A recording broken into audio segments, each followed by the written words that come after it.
Did you know sickle cell disease begins long before birth? Sickle cell disease is not something a person catches later in life. It is something a person is born with because it is written in their genes.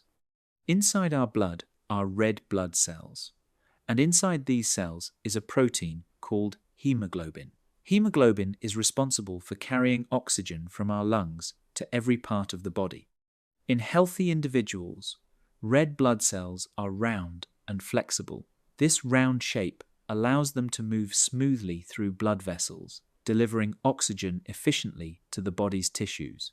However, in people with sickle cell disease, the hemoglobin is slightly different. Instead of normal hemoglobin, their bodies produce a form called hemoglobin S. When this abnormal hemoglobin releases oxygen, it can cause the red blood cells to change shape. Instead of remaining round, the cells become stiff and curved, forming a shape that looks like a sickle. These sickle-shaped cells cannot move easily through small blood vessels. Because of this, they may block blood flow, reducing oxygen delivery to tissues and causing painful episodes known as sickle cell crises.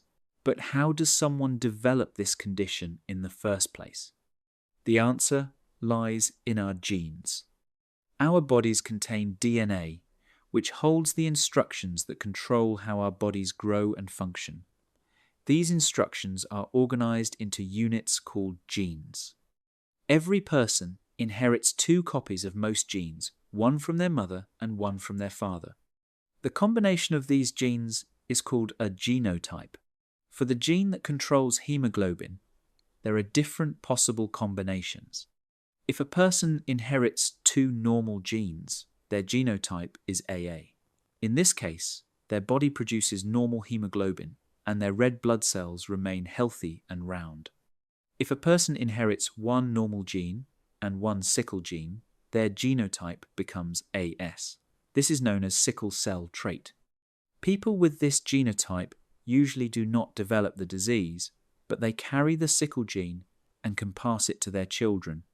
However, if a person inherits 2 sickle genes, one from each parent, their genotype becomes SS. This results in sickle cell disease. Because the disease is inherited, the genotype of parents plays a major role in determining the genotype of their children. For example, when 2 people with the AS genotype have a child, there is a chance the child could inherit 2 sickle genes and develop sickle cell disease. This is why genotype testing is very important, especially before marriage or family planning.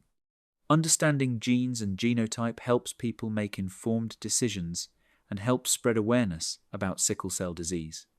Sickle cell disease begins in our DNA, but awareness and education can help protect future generations.